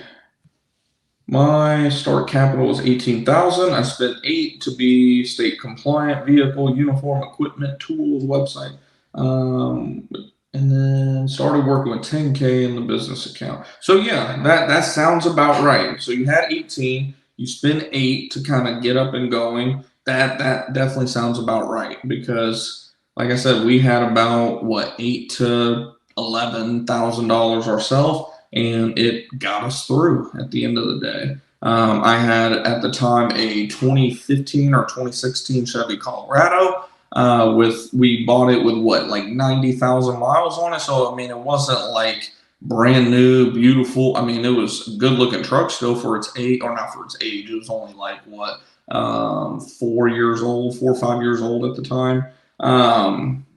But it wasn't like brand spanking new $50,000+ truck. I guess nowadays $70,000+ truck. But you know, it was mechanically sound at the time, and it had the entire setup we needed, and it got us going. Like it all, like I said, there's a lot of moving parts when it comes to starting the business, and it just depends on also your resources that you have available too. I'm in New York. Love that, man. Yeah. Yes, sir. Trying to see if there was anything else. Oh man, we've already been live for an hour and a half, huh? That is crazy. I was just trying to see if there was anything else that I wanted to hit on as well. Yeah, and like I said, I wanted to also, which I've already mentioned it a couple times, but wanted to just thank you guys too for just, man, 3,000 subscribers. I never really thought that, you know, like I said, I was ecstatic whenever I first hit 1,000 subscribers, let alone 2,000, 3,000. We're already off to the races to 4. Last I looked, we were at like, what, 3,015, 3,018. So somewhere around there. It's just, man, just amazing. Like I can't stress enough just how cool it is to have y'all here. And of course, like we said too, once we hit 5,000 subscribers, hopefully within the next year, we'll do a pretty big giveaway. Like I said, as of now, I'm thinking we're going to give away at least 2 different items. It just the items depend on one, you know, where we're at in terms of, is it a year from now? Is it 6 months from now? Is it 2 years from now? What is out at that point? I'll say if it were today, if we were to hit 5,000 today, which obviously we're not, we hit 3,000 this week, but if we had hit 5,000 today, what we'd be giving away is a Flow Zone backpack and a Flow Zone Storm, the little Flow Zone B&G. Like I said, I brought that up earlier in the stream, but in case if anyone new is just tuning in and just wondering about anything, like just hit on that again really quick.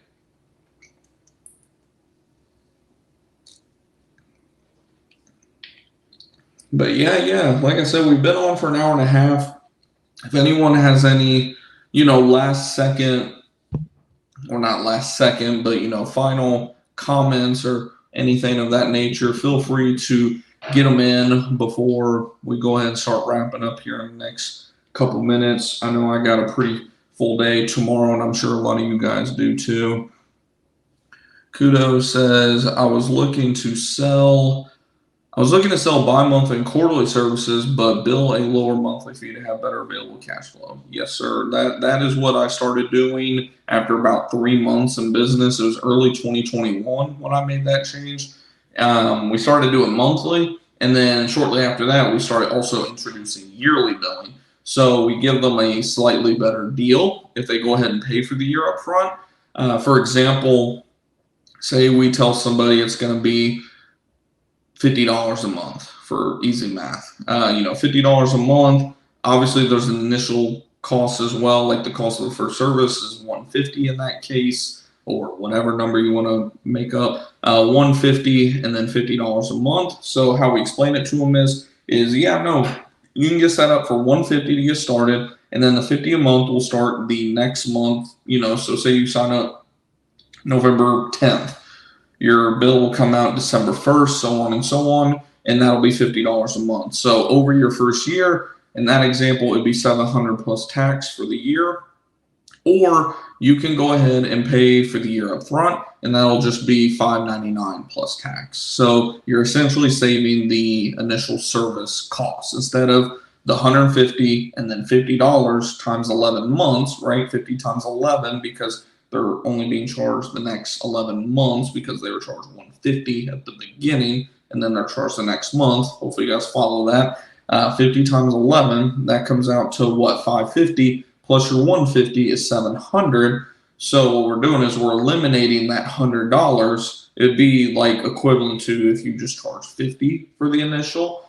So, it's a little give and take, right? Like it's good for them because they're getting $100 discount, with us for the whole year. And it's a win for us because we're locking them in for a full year because there's no refunds or anything like that within that first year. Like we've never had it. And it's specifically in our contract where, like, if you decide to go ahead and pay for the year, you're in for the year. And technically, with our monthly billing, is technically worded where it's a contract for a year, but I always tell them it's a service agreement, and that I also specify in the edited part of our contract that if you sign up monthly, as long as you give us a 30-day notice, that we'll cancel it out. So that is why we introduced the yearly billing option as well to go along with the monthly, because the monthly might work great for someone that wants to budget their money every month, or they're maybe in a lease at a house. They're a tenant who's responsible, but they're only going to be in that house for 7 or 8 months. And a lot of times those tenants will sign us up at their new house too. But, it just gives flexibility. It gives options. Of course, you don't want to give them too many options, but monthly and yearly definitely seems to be our best route. We were actually, me and my wife, because she handles a lot of phone calls now, we were actually just talking about the idea of kind of reintroducing paying per service. And what we kind of agreed on was, we don't want to give too many options. You don't want to give them like almost like analysis paralysis of just like, oh man, wait, what was this option? What, like having to like go over it all again, right? What we kind of decided with that is, we're going to stick with shooting the yearly first, then going to monthly. And then from there, if they bring up, hey, is there an option to pay per service? Then we can go ahead and enter, like if it's like an objection, essentially, not them just saying, oh, can we pay for service? We'll still push back on, well, usually people want to pay per service. Usually they tend to lean towards the monthly billing. That way they're not tied in. Like we said, you can cancel at any time. You just give us a 30-day notice, yada, yada, yada. But then if they continue to kind of push back, like, yeah, I get that, but, is there any way we could pay per service? Then that is where we tell them, yeah, no, you can pay per service. It's still just going to be, in that example, $150 plus tax, but then it's also going to be $175 per service going forward. It's at a premium at that point. And if I remember right, we had actually talked about just upping everything. The initial service is now $175 and the price per service is $175 in that example, at least. So yeah, hopefully that kind of helps out a little bit too. Q-Spray has great web sales and discount at checkout. Yeah, Q-Spray, they are hit or miss, I'll say. I noticed that whenever I first started my business. Shout out to Pesco Pumps down here too. They're located in Garland, Texas, and they've taken care of everything in terms of equipment for like our rigs and all that type of stuff for very, very good prices over the years. Griffin, having an interview setting platform will definitely be helpful. I'm looking forward to that.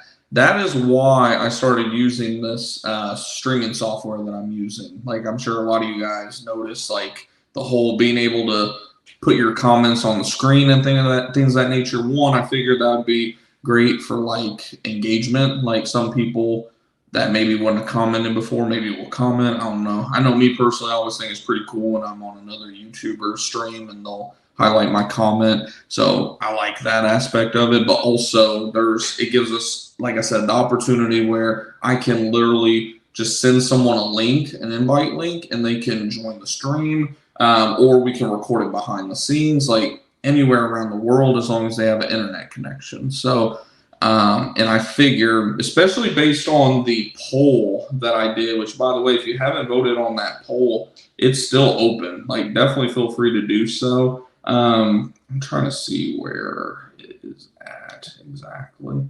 It was one of my most recent posts on the channel, because I don't post on the channel like a crazy amount or anything like that. So yeah, the poll was, I'm trying to get the results. Let's go to it.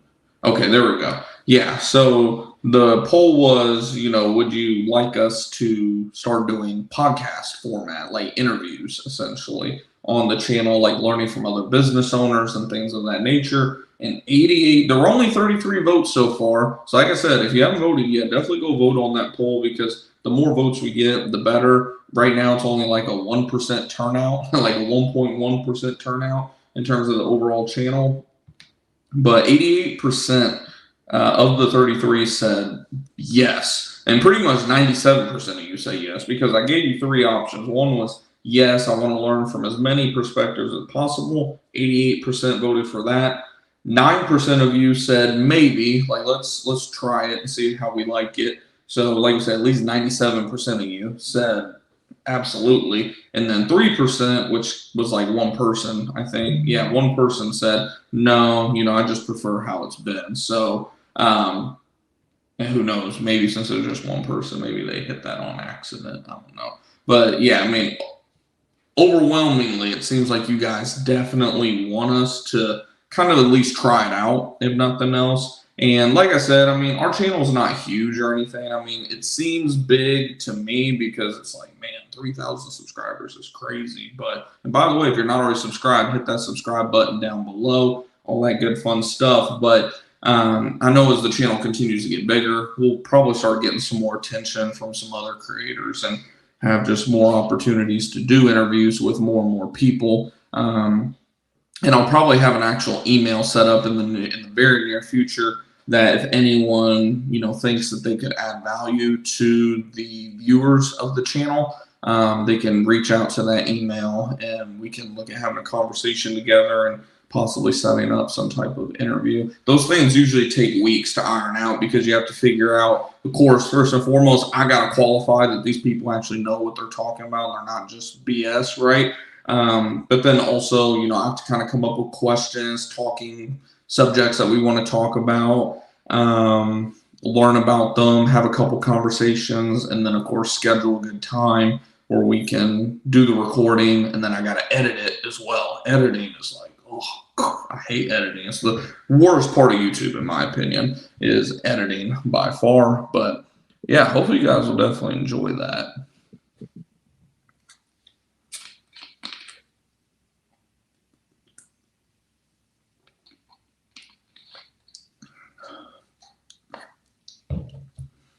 Yeah, $20,000 a month is what you want to hit for sure.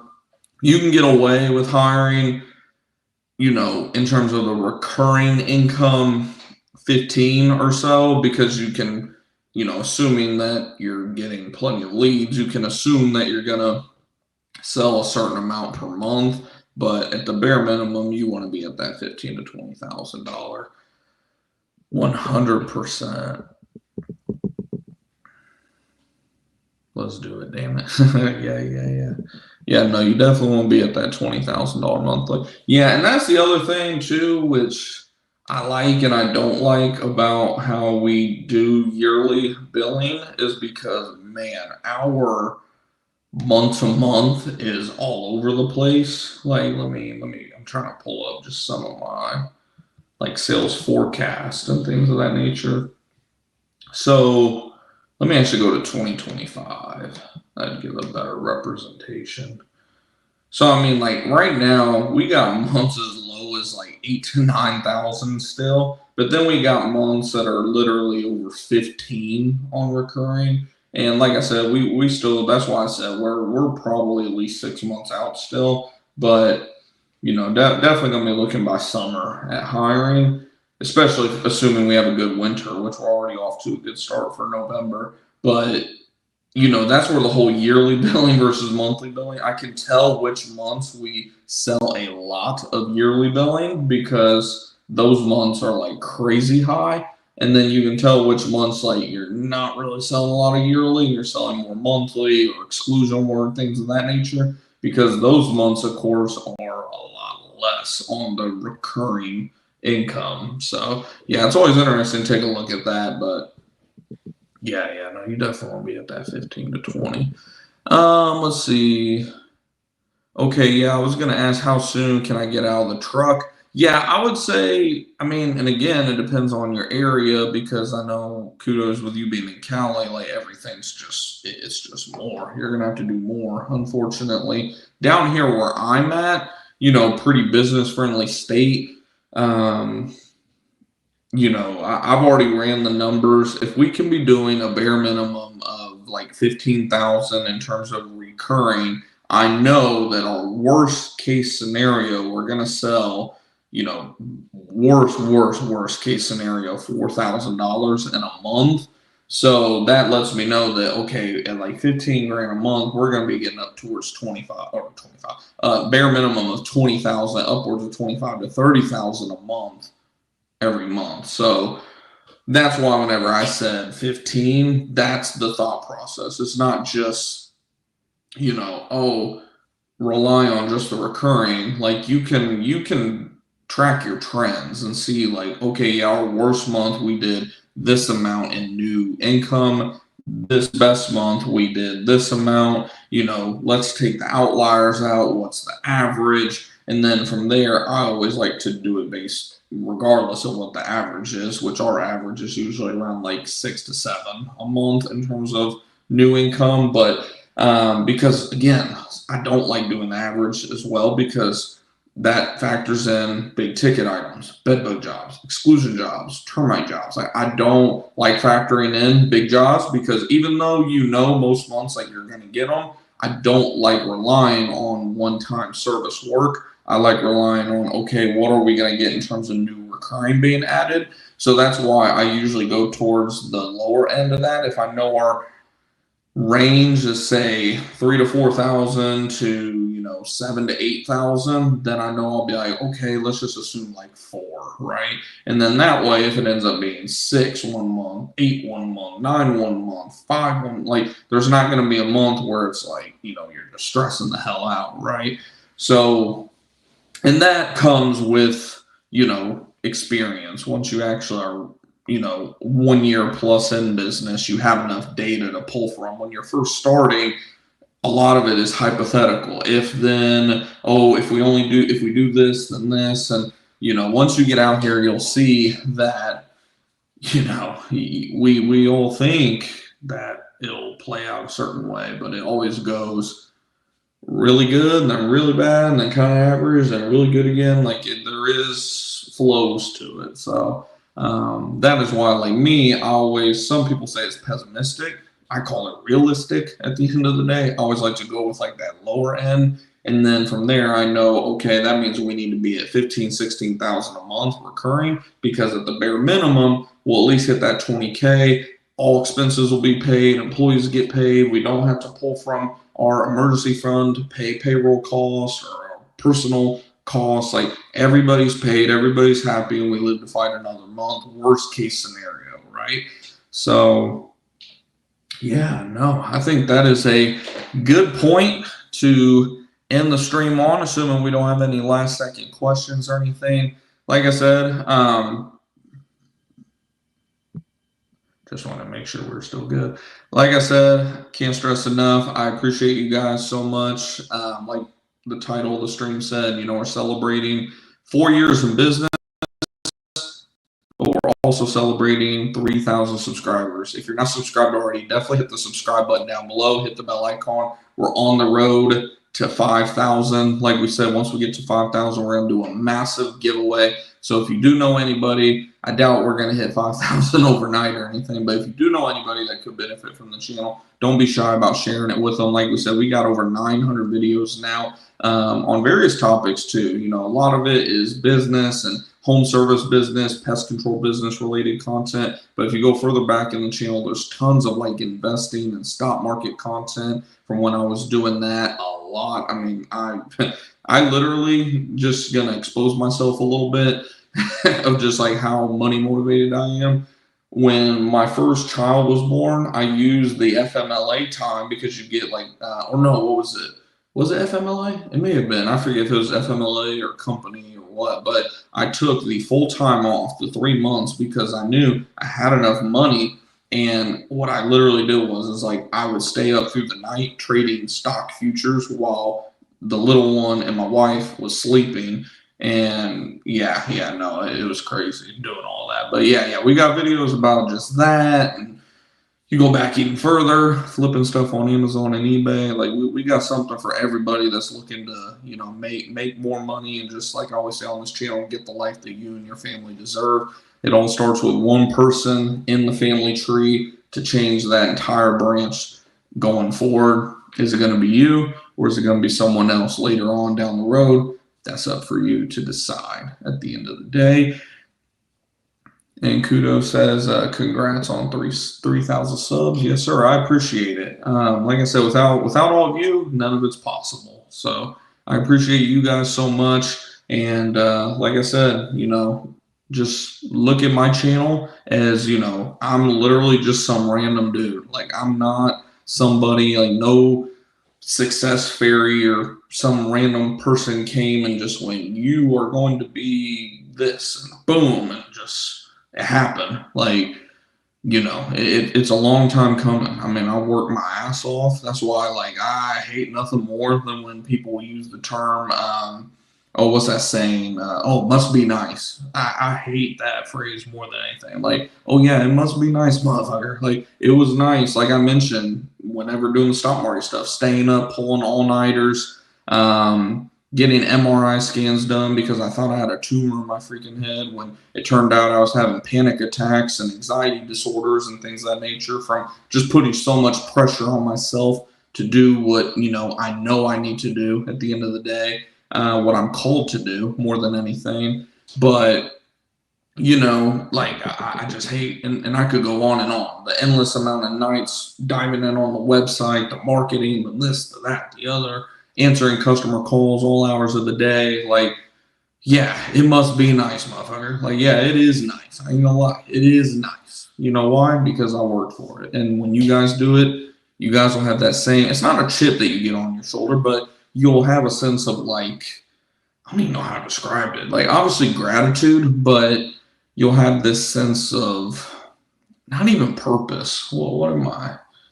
Like I said, definitely gratitude and a sense of purpose, but just you walk with like a different swagger to you. Like you're just confident because like like I'm kicking ass, I'm doing what I need to do, and no one's gonna stop me at the end of the day. Freddie said, "You're the champ of encouragement." No, I appreciate it. Yeah, like I said, if nothing else, like if no one even gets anything from my channel or my content, that they for some reason apply to their business, if nothing else, I just hope they at least come in and are like, man, like this dude lit a fire under my ass. I'm going to go kill the day or something like that, right? Like I'm going to go just kick ass today. I'm going to get a workout in. I'm going to do this. I'm going to do that. I'm going to, make some more money today, make an extra phone call, like whatever the case may be. But yeah, like I said, I think it's a pretty good point to end on. Like I said, I appreciate you all so much. If you're not already subscribed, definitely do us a favor and hit that subscribe button, hit the bell icon. I'm trying to figure out how to get this thing off the screen because it's been on there forever and I forgot. There we go. Yeah, like I said, I think it's definitely a good point to end on. I mean, we went over so much today. A lot of good questions from you guys. You all always come through with the best questions and just the best. I'm trying to find something here for when we get done. You all always come through with the best questions. We have some awesome conversations on these streams. Hence why they're always like 1 to 3 hours long. I was looking back through some of our streams and some were like 3.5 hours long. I'm like, man, that is crazy.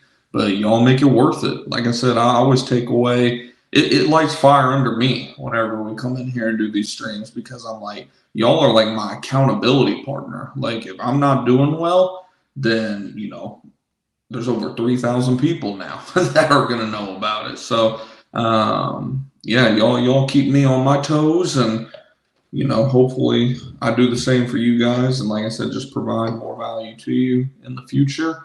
And if you do have any questions or anything, once this live stream goes from a live to a video, the video version will probably, with as long as the stream has been, it'll probably take a full day. or so, maybe longer. YouTube's horrible about that. But if you have any questions or anything once it goes from a live stream to a video, feel free to drop it in the chat or in the comments, or you can of course head over to our Discord chat or our Facebook group and join those. They're totally free. And like I said, go ahead and subscribe, hit the bell icon, all that good stuff. And I will see you guys in the next one.